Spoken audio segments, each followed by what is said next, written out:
Si trabajas en un orfanato como el de Santa Escolástica, hay 6 reglas, 6 mandatos absolutos, inquebrantables, grabados en las paredes invisibles de este lugar olvidado por Dios y por el tiempo. Cada una es más vital que la anterior.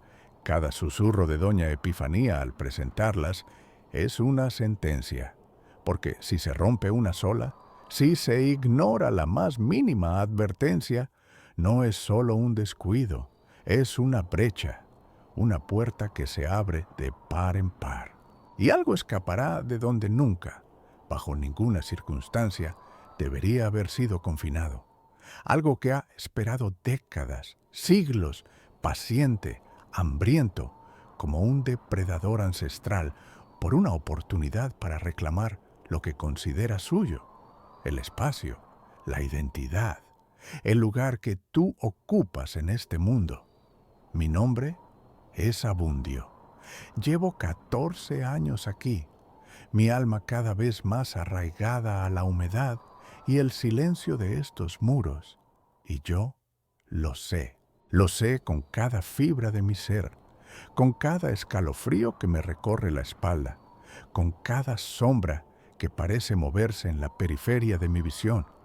Lo sé porque alguien rompió la regla más peligrosa de todas, la sexta, la que siempre nos pareció una locura, un rito absurdo más de este lugar maldito. Y ahora los silentes ya han comenzado a susurrar. Se deslizan como corrientes de aire gélido por los rincones más oscuros del orfanato de Santa Escolástica, arrastrando sus sombras gélidas, una presencia tangible que te roza la piel como telarañas invisibles. Buscan una abertura, cualquier debilidad en el tejido de la realidad que nos separa de ellos. Si escuchas voces que no deberían existir, ecos de risas infantiles que resuenan en pasillos vacíos donde solo hay silencio sepulcral, el suave y constante arrastrar de pies descalzos en el pasillo de los dormitorios que sabes que están deshabitados, ya es demasiado tarde para ti y para mí. Siento el frío cortante de esas manos pequeñas y muertas acariciando mi nuca cada vez que me doy la vuelta, cada vez que la oscuridad me envuelve por un instante. Un olor a flores marchitas, a tierra húmeda de cementerio, se ha vuelto mi perfume constante. La certeza de que no estoy solo, jamás. La certeza de que algo me observa, me acecha, me anhela. Hay exactamente 6 reglas, 6 cerrojos, 6 pilares que sostienen el velo entre nuestro mundo y el de ellos, que evitan que los niños eco, como los llama Doña Epifanía, reclamen sus antiguos dominios. 6 mandamientos forjados en el miedo y la observación, que, si se rompen, desatan un horror que supera la comprensión. Llevo aquí 14 años, casi toda una vida entregada a este lugar y a sus horrores silenciosos, y he sido testigo. He visto a la gente ignorarlas. He visto el desprecio en sus ojos, la sonrisa burlona de quienes creen que la lógica humana puede doblegar lo que reside entre estos muros. Y he visto con mis propios ojos lo que sucede cuando esas reglas sagradas son profanadas. Una vez fue la regla 3, la de la luna nueva y los espejos, y una joven cuidadora de nombre Soledad desapareció sin dejar rastro. Solo el tenue olor a flores marchitas, que ahora sé que precede a su presencia, y un rastro de huellas diminutas de pies descalzos, que terminaban abruptamente en la pared de su dormitorio. Otra vez, la regla 5, la del reloj anacrónico, y durante semanas el orfanato se llenó de un llanto infantil que nadie pudo ubicar, una lamentación fantasmal que taladraba los huesos y te susurraba al oído. Siempre hay consecuencias, siempre un precio que pagar, una grieta que se abre en nuestra realidad. Y ahora, con la sexta regla quebrada, con el acto más temerario y estúpido llevado a cabo, siento su aliento gélido sobre mi piel, un escalofrío que no proviene del exterior, sino del interior de mis propias venas, y sé que lo que ha estado contenido durante tanto tiempo, lo que las reglas han mantenido a raya con una fragilidad aterradora, finalmente está a punto de salir por completo. Los niños eco, las entidades que roban lugares, ya no solo susurran, están llamando a la puerta, y la puerta está entreabierta. Mi motivación para soportar este infierno en vida es simple, brutal y desesperada. No hay poesía en mi tormento, solo la cruda realidad de un amor que se niega a rendirse ante la muerte lenta. Es Adela, mi hermana menor, el último vestigio de mi familia, lo único que me ata a una humanidad que este lugar intenta robarme. Una enfermedad rara, un mal que los médicos, con su jerga científica, llaman síndrome de la disonancia espectral, pero que yo sé que es algo más, algo que consume su médula ósea, que ataca su sistema nervioso central, que apaga su luz poco a poco, deshilachando su percepción de la realidad, como si sus pensamientos se deshilacharan en ecos. No hay cura, solo tratamientos experimentales, terapias genéticas de vanguardia que cuestan fortunas que un hombre común jamás podría soñar. Cada día que pasa, Adela se desvanece un poco más. Sus ojos, antes llenos de vida, ahora se nublan con ausencias, y a veces me mira como si yo fuera un fantasma. Este orfanato, Santa Escolástica, paga una suma obscena, 10.000 euros al mes, libres de impuestos, más alojamiento y comida. Una cifra que en cualquier otro lugar sería una estafa. Pero aquí es el precio de tu alma, el peaje por tu cordura. La única razón por la que el salario es tan elevado es por la constante, incesante rotación de personal, por las noches de insomnio plagadas de pesadillas vívidas, por la carga psicológica que te aplasta hasta el punto de la locura o la catatonia. Aquí no se te paga por cuidar niños, se te paga por ser el guardián de un abismo, por caminar cada día al borde de la cordura, escuchando las voces que te invitan a saltar. Es un sacrificio, una tortura voluntaria, el único camino para mantener viva la esperanza de Adela, para comprarle un día más de existencia. El orfanato mismo es una tumba de historias, un mausoleo de almas. Los ancianos del pueblo susurran que fue construido sobre un antiguo cementerio de niños sin nombre, o quizás sobre un lugar donde se realizaban rituales oscuros para apaciguar entidades olvidadas, para robar la esencia de los pequeños. Se dice que sus muros están impregnados de una tristeza tan densa que puedes sentirla oprimir tu pecho al entrar, una melancolía que te vacía lentamente. Desde que llegué, he visto a 17 empleados renunciar sin explicación en los últimos 2 años. De ellos, 8 simplemente se desvanecieron. Sus pertenencias meticulosamente ordenadas en los armarios, sus coches aparcados fuera, como si la tierra se los hubiera tragado. Los rumores no son discretos, se arrastran como plagas por el pueblo. El orfanato está maldito.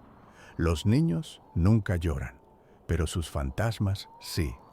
Un anciano del pueblo me dijo una vez que los niños de Santa Escolástica nunca crecen, solo son reemplazados. Pensé que era la demencia senil. Ahora, después de 14 años de sombras y susurros, no estoy tan seguro. Entonces llegó Policarpo, joven, con apenas 25 años, una sonrisa altiva que ocultaba una inseguridad profunda y el brillo de la inteligencia mal encausada en sus ojos. Un flamante licenciado en parapsicología con una tesis sobre las resonancias energéticas en ambientes anómalos, que para mí sonaba a pseudociencia barata. Se autoproclamaba científico de lo inexplicable. Un charlatán con una confianza ciega en su propio intelecto y una sed insaciable de notoriedad. Se burló de las historias, de las reglas, de la misma idea de que existiera algo que no pudiera ser cuantificado o racionalizado. Todo es sugestión abundio, efecto placebo a la inversa. Una mente débil crea sus propios demonios, y este lugar es un caldo de cultivo perfecto para la histeria colectiva. Su voz, a menudo teñida de un sarcasmo punzante, resonaba con una arrogancia que me erizaba el vello de la nuca. Venía buscando pruebas para su próximo libro, para su canal de YouTube, su trampolín a la fama. Quería desmitificar el orfanato, exponer lo que él consideraba una farsa. Quería pruebas de lo paranormal para su propio beneficio, para su ego desmedido. Él no veía el peligro real, solo una oportunidad para su carrera. Y luego está doña Epifanía. Su rostro es un mapa de arrugas profundas, cada línea una historia de horror silencioso, cada surco una cicatriz de lo que ha atestiguado. Sus ojos, un gris opaco que ha visto demasiado horror, demasiado tiempo, reflejan la fatiga de siglos. Siempre lleva un rosario de madera de olivo, las cuentas pulidas por el incesante roce de sus dedos huesudos. Su voz tiene un eco extraño, como si viniera de muy lejos, de un tiempo que ya no existe, o de un espacio que no es el nuestro. Fue ella quien me instruyó en las reglas, sus palabras pesadas con una solemnidad casi mística, cada advertencia un golpe sordo en el alma. Aquí no somos cuidadores de niños, Abundio, me dijo en nuestra primera noche, la luz de la luna filtrándose débilmente por una ventana. Somos guardianes, y algunas cosas es mejor que sigan dormidas o atrapadas. Mucho, mucho mejor. Su resignación era palpable, la de alguien que ha aceptado su destino y el horror que conlleva, la de quien sabe que la batalla está perdida antes de empezar, pero la libra de todos modos. Ella es el ancla que impide que el orfanato se desgarre por completo. Su presencia, un faro débil en la oscuridad inmensa. Doña Epifanía me las recitó una noche, sentados en el frío sótano, bajo la luz parpadeante y enfermiza de una bombilla que zumbaba, con el aire pesado de moho, polvo y algo más, algo antiguo y maligno que respiraba en las profundidades de los cimientos. Eran susurros, advertencias grabadas en mi memoria, más que simples reglas. La regla 1. Entre las 11:47 de la noche y las 12:03 de la mañana, no debe haber ningún sonido humano en el ala este del orfanato, ni el más leve murmullo, ni una tos, ni un suspiro. Es crucial. Si escuchas algo que no debería estar allí, un sonido que te invite, no respondas. Bajo ninguna circunstancia respondas. Solo el reloj debe sonar, y sabes que el reloj tiene su propia voz. Obedece al silencio. Abundio.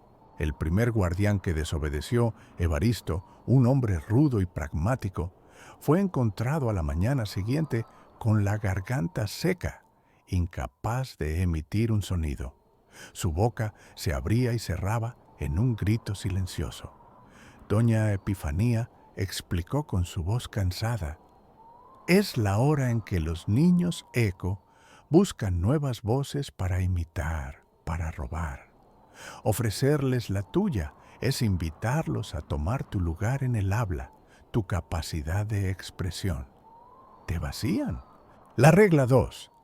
Durante la luna nueva, todos y cada uno de los espejos del orfanato, no importa su tamaño, no importa dónde estén, deben estar cubiertos con tela negra, especialmente el del despacho del director y los del baño principal. No importa si está nublado, no importa si no puedes ver la luna en el cielo, la luna nueva está ahí, Abundio, y no quiere ver su reflejo, ni que nadie más lo vea a través de un cristal. El velo debe permanecer hasta que el primer rayo de sol del día siguiente haya purificado el aire.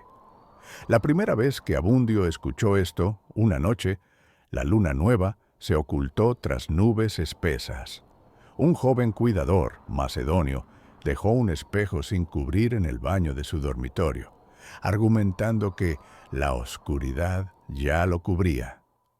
A la mañana siguiente, el espejo estaba intacto, pero Macedonio se comportaba de manera extraña, repitiendo frases sin sentido que no eran suyas, como un disco rayado. «Ven aquí, no te vayas. Mami, ¿dónde estás?».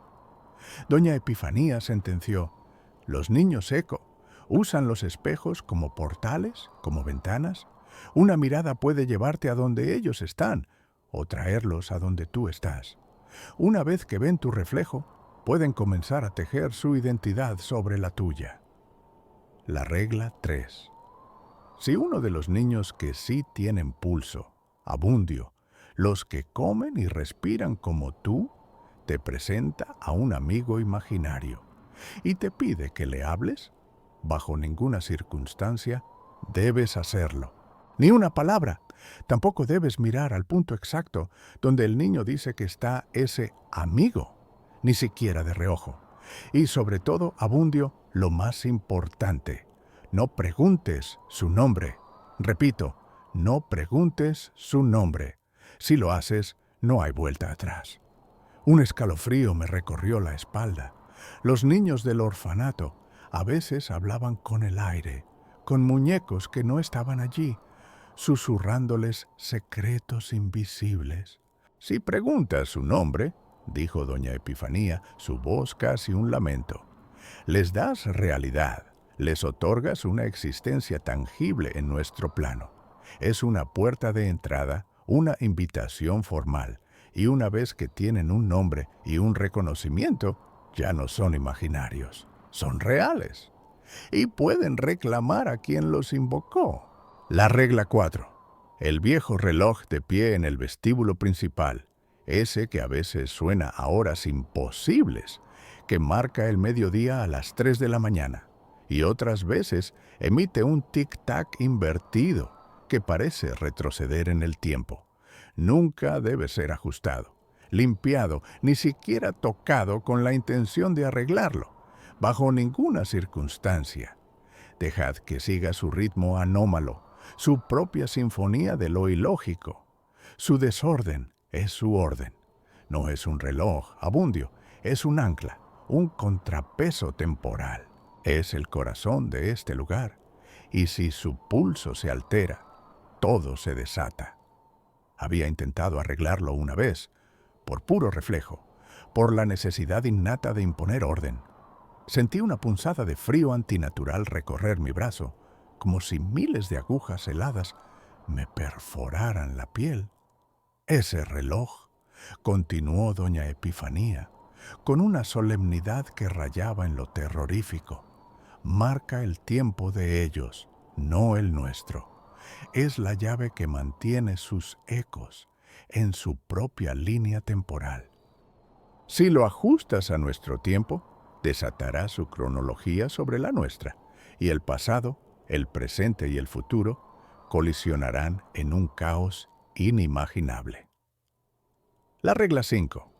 Los 7 dormitorios del pasillo norte, los que siempre están vacíos, los que nunca deben ser ocupados por niños reales, deben tener sus puertas entreabiertas exactamente al final del crepúsculo. durante los primeros 7 minutos de cada hora par. Ni un segundo más, ni un segundo menos. Es una danza precisa. Y una vez abiertas, nadie debe mirar dentro más de 3 segundos, ni tocar nada en su interior, ni siquiera un juguete extraviado, un trozo de polvo. El ritual debe ser cumplido religiosamente. Policarpo, con su sonrisa condescendiente, se había reído de esto. ¿7 minutos? ¿Cada hora par? ¿Y qué? Los fantasmas necesitan su espacio para estirarse. Doña Epifanía lo había mirado con una tristeza infinita, una premonición de desastre. No son fantasmas, joven, son pasadizos.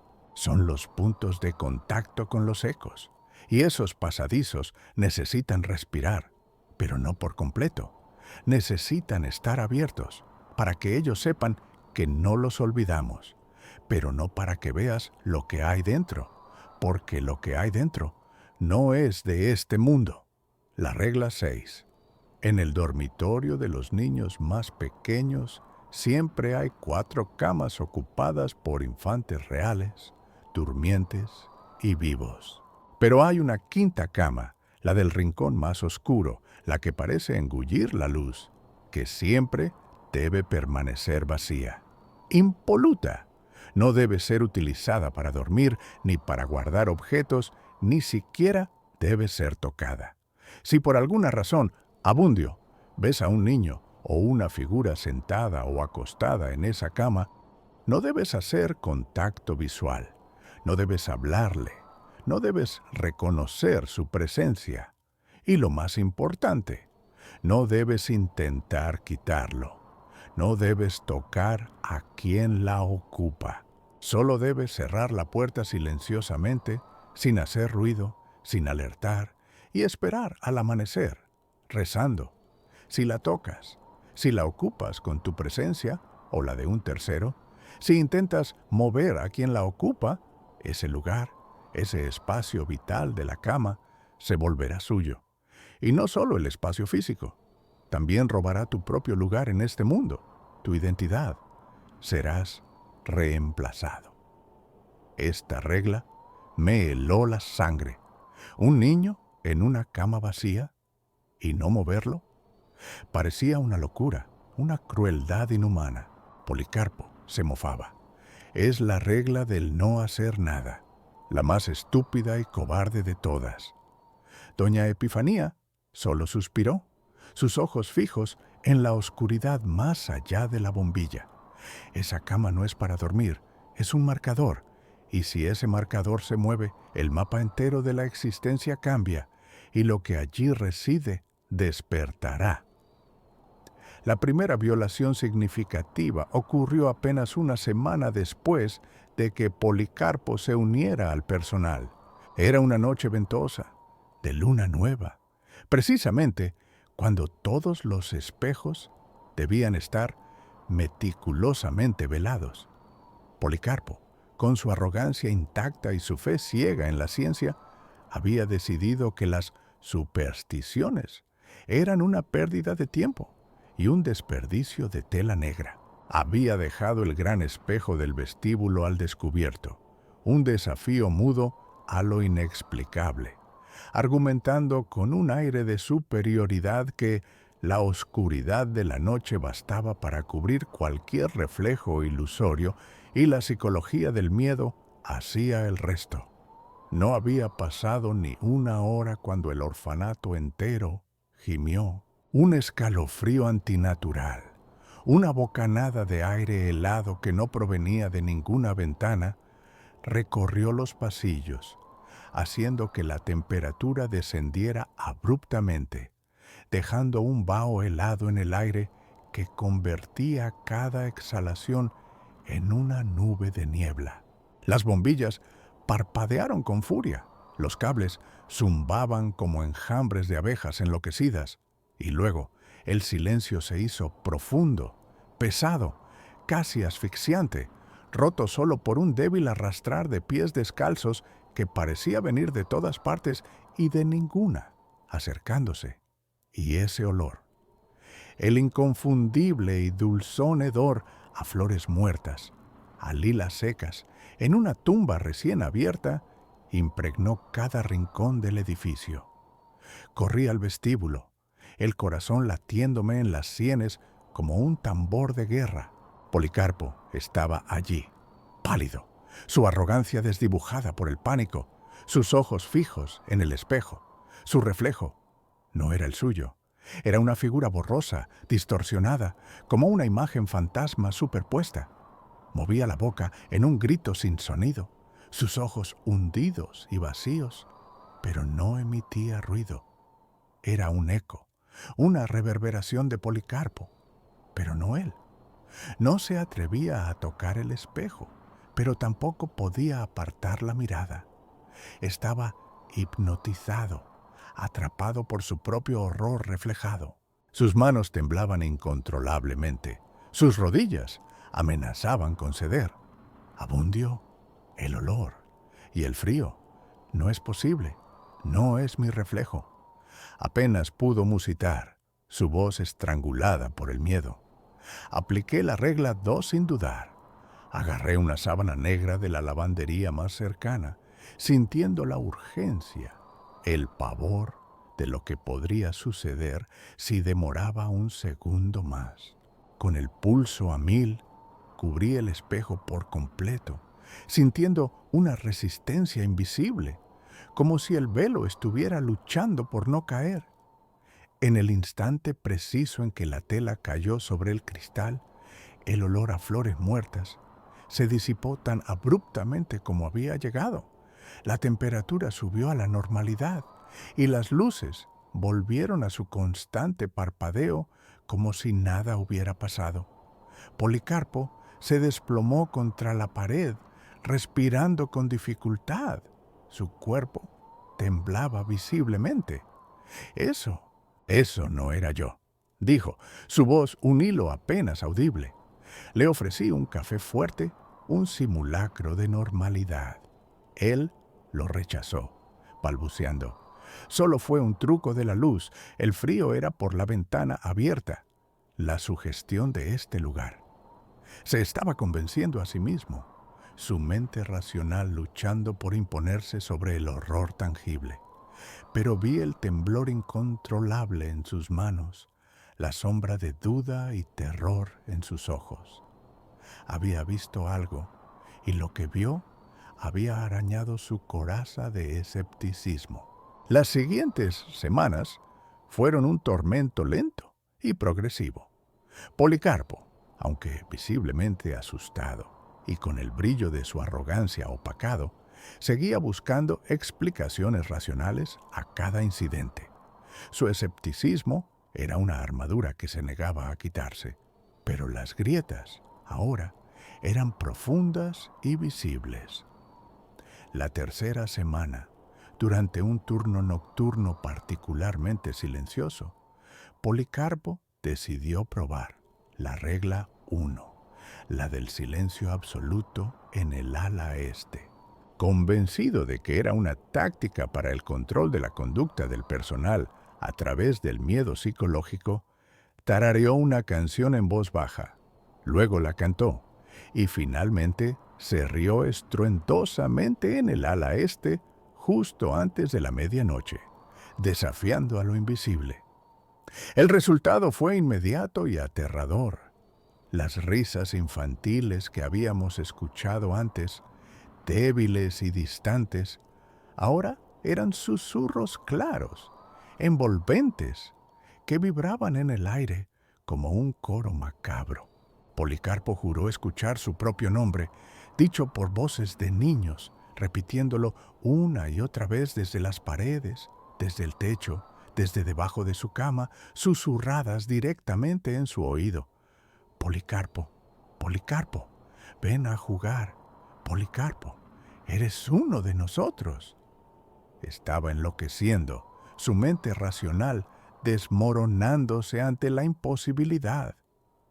Lo encontré acurrucado en un rincón, cubriéndose los oídos, sus ojos inyectados en sangre. No pueden saber mi nombre, ¿Cómo lo saben? Esa fue su pregunta más recurrente, la que lo consumió. Los fenómenos escalaron con una progresión aterradora.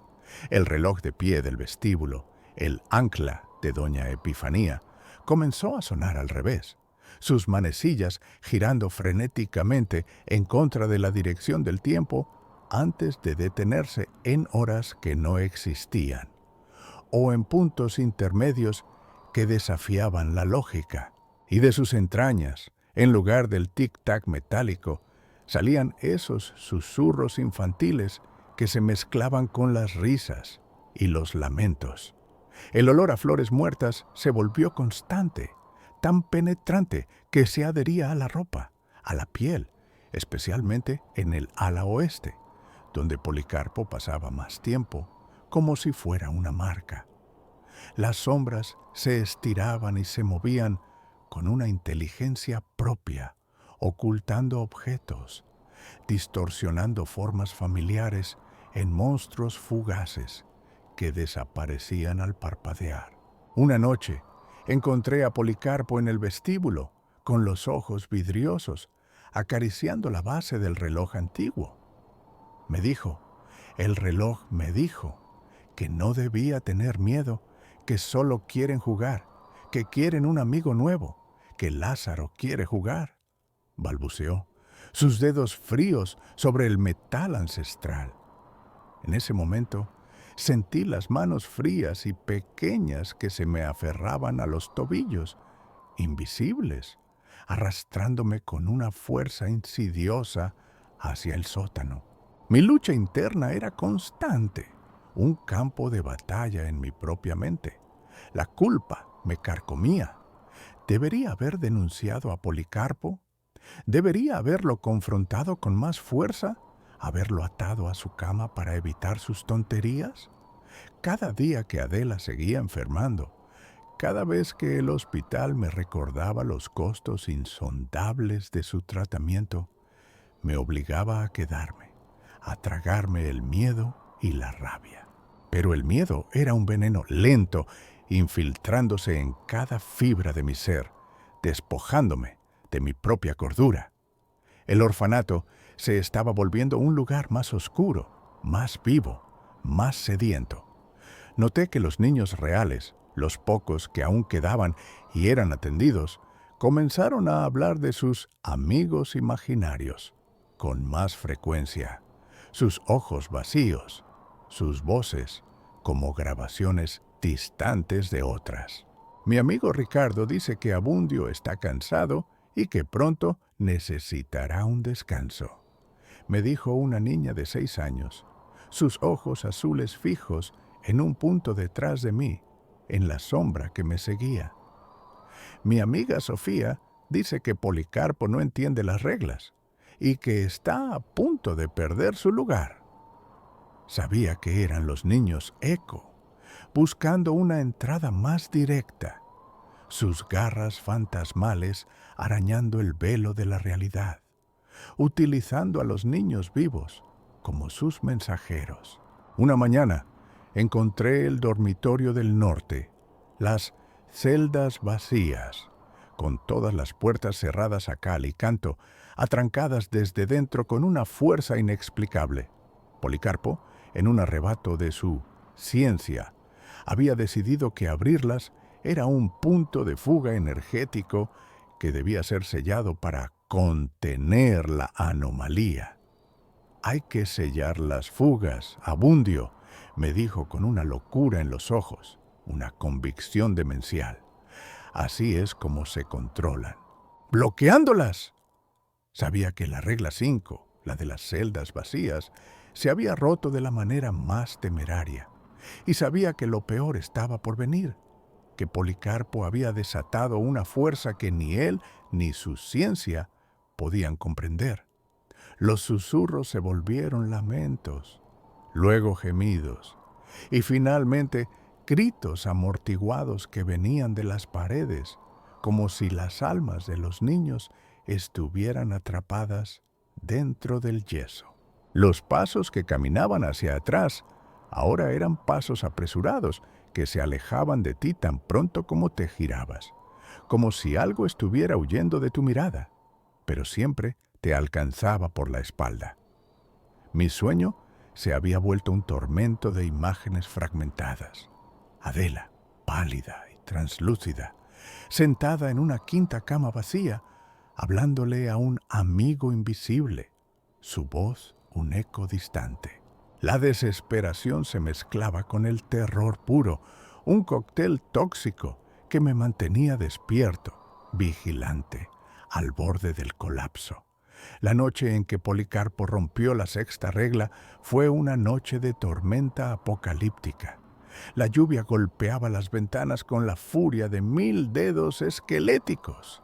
El viento aullaba como almas perdidas en el purgatorio, y los relámpagos iluminaban el interior del orfanato con destellos fantasmales. Habíamos encontrado a uno de los niños reales, un pequeño llamado Lázaro, durmiendo plácidamente en la quinta cama vacía del dormitorio de los más pequeños.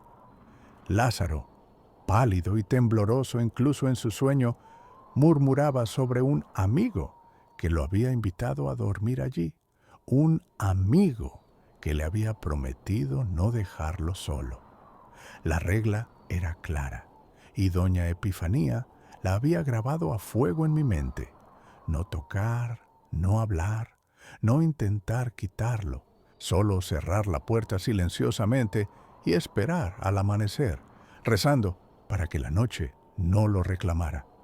Pero Policarpo, con una mezcla de pánico por el niño y su usual arrogancia, vio a Lázaro como un niño en peligro, no como un marcador en el juego mortal de los niños eco. Su mente racional se negaba a aceptar lo sobrenatural. «Están manipulando al niño, Abundio. No podemos dejarlo ahí. Esto es maltrato infantil, una farsa absurda de viejas locas». Ignorando mis súplicas, mis gritos desesperados, mis manos que intentaban detenerlo, Policarpo se abalanzó sobre la cama. Con manos temblorosas pero firmes, tomó a Lázaro en sus brazos para sacarlo, su rostro contraído en una mueca de heroísmo autoproclamado. En el instante preciso en que sus manos tocaron la cama y al niño, un estallido de energía psíquica de pura fuerza espectral atravesó el orfanato. Fue total, ensordecedor, caótico. No era un sonido, sino una onda expansiva de horror que me derribó al suelo. El reloj de pie, el ancla, comenzó a sonar con una estridencia inhumana, sus campanas golpeando 12 veces, luego 13, luego una infinidad de veces sin parar, marcando una hora que nunca existió, que no podía existir, una cacofonía de lo ilógico. Las luces se apagaron por completo, sumiéndonos en una oscuridad absoluta, tan densa que te ahogaba, rota solo por destellos azules y verdes de energía espectral que danzaban como luciérnagas malditas en el aire. El olor a flores muertas se volvió tan denso, tan nauseabundo, que casi me ahogaba. Era un luto palpable, el aliento de la muerte. Los gritos de Policarpo fueron cortados abruptamente. No terminaron, sino que se enroscaron en un bucle grotesco. En la oscuridad lo escuché. Ese sonido inconfundible de pasos arrastrándose, no los de Lázaro, sino algo más pesado, algo que se movía con una dificultad antinatural, como si no estuviera acostumbrado a un cuerpo físico. Encendí mi linterna. Mis manos temblaban tanto que el haz de luz bailaba descontrolado. Policarpo estaba de pie junto a la quinta cama, pero no era Policarpo. Su piel estaba pálida y translúcida, como pergamino viejo, sus ojos vacíos, casi líquidos, carentes de cualquier chispa de vida o razón. Su boca se abría y cerraba en un bucle interminable, repitiendo la última frase que había gritado antes de que el horror lo consumiera. «No podemos dejarlo ahí, no podemos dejarlo ahí, no podemos dejarlo ahí». Una y otra vez, su voz, ahora un eco distante de sí misma, se desvaneciendo con cada repetición. Era un eco. Los niños eco habían reclamado a Policarpo. No solo había roto la regla, había intentado mover a lo que ocupaba la cama, y ahora su propio lugar había sido robado, usurpado. Su esencia se había disuelto, reemplazada por un ciclo perpetuo de su última desesperación. Y lo peor, Lázaro no estaba en la cama ni en sus brazos. Había desaparecido por completo. El espacio donde debería haber estado era un vacío. El orfanato entero se convulsionaba, como un ser vivo herido de muerte. Los niños eco, liberados por la ruptura final y el robo de un lugar, inundaron los pasillos. Sentí el toque de innumerables manos frías y pequeñas en mi piel, arañándome, aferrándose, succionando mi calor. Escuché susurros de risas infantiles que sonaban como vidrios rotos, como la música de un carrusel oxidado en un cementerio. Me aferré a las reglas, a los protocolos, a las enseñanzas de Doña Epifanía, como un náufrago a un trozo de madera en un mar embravecido de terror. Cerré la puerta del dormitorio de los pequeños, la sellé con cadenas y una oración desesperada, rogando a un Dios que seguramente había abandonado este lugar hace mucho. Corrí por los pasillos, cubriendo los espejos que Policarpo había dejado descubiertos, apagando las luces que parpadeaban erráticamente en el ala este, intentando restaurar un simulacro de orden, un débil dique contra la marea de lo sobrenatural. Pero sabía que era inútil. La brecha ya estaba abierta. La compuerta cedió. Policarpo había garantizado eso. Y Lázaro, el pequeño Lázaro, ahora era uno de ellos, o una puerta abierta para que ellos lo fueran.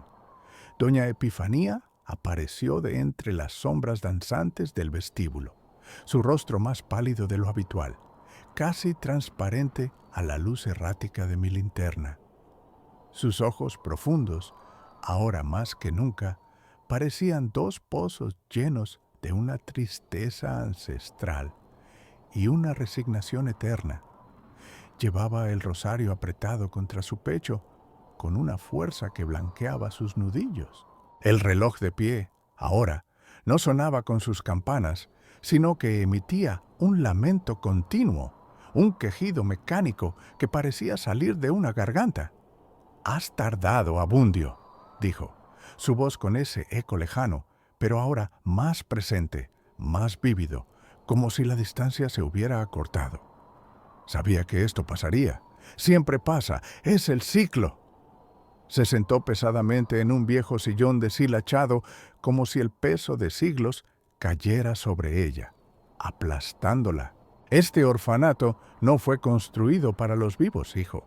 Fue construido sobre un pacto antiguo, forjado por una hermandad de clérigos avariciosos que buscaban la inmortalidad y la perpetuación de su propio linaje, de sus propios hijos, a costa de la vida y el lugar de otros. Fue un ritual de intercambio de almas, un despojo de identidad, un sacrificio vil para asegurar su primacía. Su voz se endureció, sus ojos fijos en mí, pero algo salió terriblemente mal. La entidad que convocaron, lo que crearon con su codicia y su sangre, no buscaba almas en el sentido tradicional. Buscaba lugares, espacios vacíos donde poder manifestarse, donde vivir, donde existir en nuestro mundo. Los niños sacrificados, los primeros niños eco, quedaron atrapados entre mundos, sus identidades disueltas, buscando desesperadamente reclamar lo que les fue robado, reclamar un lugar. El orfanato se convirtió en un nexo, un purgatorio, donde la línea entre el aquí y el allí es tan fina, tan porosa, que casi no existe. Los amigos imaginarios son ellos, los niños eco, buscando que los reconozcan, que les den un nombre, que les abran una puerta mental, una invitación. La quinta cama. La quinta cama es el punto nodal, el corazón del ritual, el lugar donde un alma se ancla a este lado o al otro. Si se ocupa, si se altera, si se profana, el equilibrio se rompe y ellos pueden robar el lugar de cualquiera que interactúe con ella, que la reconozca. Mi corazón se detuvo. Un frío mucho más profundo que el del orfanato me invadió. Adela, mi hermana. Las palabras salieron con un hilo de voz, mi propia identidad tambaleándose. Doña Epifanía me miró, sus ojos llenos de una piedad terrible, la piedad del verdugo al condenado. La enfermedad de Adela, el síndrome de la disonancia espectral, no es una enfermedad rara, Abundio, es el efecto colateral, es la herencia de tu sangre. Tu bisabuelo, el Abundio original, fue uno de esos clérigos. Tu familia no solo era rica, estaba ligada al orfanato desde el principio, a la creación de los niños eco. La disonancia que sufre Adela es la resonancia de un lugar que está siendo disputado, un eco lejano de la maldición que tu propia estirpe desató al participar en esos ritos. Estás aquí, Abundio, no por casualidad, no solo por el dinero. Estás aquí porque tu sangre te llama y los niños eco te reconocen. Te atrajeron, a ti y a Policarpo, con el cebo de vuestras debilidades. La enfermedad de Adela no era una desgracia ajena, era una invitación personal, una señal de tu destino ineludible. Tú eres el siguiente en la línea de los guardianes y también el siguiente en la línea de los sacrificios. La verdad me golpeó con la fuerza de un rayo, me despojó de toda ilusión. No solo mi hermana estaba muriendo por un error ancestral, sino que yo mismo había sido una marioneta, atraído por mi desesperación a la boca del lobo, a la telaraña tejida por mis propios antepasados. Este orfanato no era un trabajo, era una penitencia, una trampa diseñada para la única familia que podía repararlo o completar su destrucción. Mis propias venas gritaban con los ecos de la traición familiar. El horror era mucho más íntimo, mucho más personal de lo que jamás hubiera imaginado. El amanecer llegó, pero no trajo luz a mi alma, solo la grisura de una nueva realidad. Policarpo se había ido, desvanecido sin dejar rastro, solo el recuerdo de su risa hueca y su frase repetida, resonando como un eco fantasma en los pasillos del orfanato. El pequeño Lázaro también. Doña Epifanía, con una última mirada de comprensión y pena, se retiró a sus aposentos, dejando el peso insoportable del orfanato, de las reglas y de la maldición familiar sobre mis hombros. Ahora, cada noche, me encuentro en los pasillos vacíos, los ojos fijos en el reloj de pie que marca el tiempo de los muertos, su lamento mecánico, mi única compañía constante. El olor a flores muertas se ha vuelto tan familiar como el mío propio, un hedor a tumba que se ha adherido a mi piel, a mi ropa, a mi misma alma. Siento el roce constante de esas manos frías y pequeñas, no ya en la nuca, sino en mis propios brazos, en mi pecho, como si estuvieran intentando robarme el calor, succionarme la vida. Escucho sus susurros, ahora no solo mi nombre, sino frases fragmentadas que Policarpo solía decir: «No podemos dejarlo ahí, no podemos dejarlo ahí». Y ocasionalmente, el llanto débil y lejano de Adela, mezclándose con el coro de los niños eco. Me estoy convirtiendo en parte del orfanato, un guardián encadenado a su ciclo interminable, a su hambre insaciable. Mi piel se ha vuelto más pálida. Mis ojos han adquirido un tinte opaco, similar al de doña Epifanía, reflejando el horror que han presenciado. Mis propios pasos, a veces, suenan como si caminaran hacia atrás, invirtiendo el orden natural, como si el tiempo mismo me arrastrara hacia el pasado. Sé que es una transformación lenta, sutil, pero imparable. Me estoy volviendo uno de los silentes. Estoy perdiendo mi propio lugar en este mundo. Mi identidad se disuelve poco a poco, consumida por las voces, por los toques fríos, por el olor de la muerte. Y en las noches más oscuras, en los rincones más profundos de mi mente, la voz de Adela se une al coro de los niños eco, cada vez más cerca, cada vez más clara. Ella, mi motivación, mi única luz, se está acercando, arrastrada por la misma maldición que me consume. La enfermedad de Adela no era una invitación, era una condena. Era la prueba viviente de que mi familia, por generaciones, había estado predestinada a este lugar, a esta redención forzada a costa de sus almas. Y ahora yo, Abundio, soy el siguiente en velar, el siguiente en transformarse, porque el orfanato nunca libera a sus guardianes, solo los convierte en parte de su eterno tormento, hasta que ya no quede nada de lo que una vez fueron. Si trabajas en un orfanato, verifica cuidadosamente los manuales no oficiales de tu lugar de trabajo, porque las reglas más importantes nunca están escritas en documentos oficiales.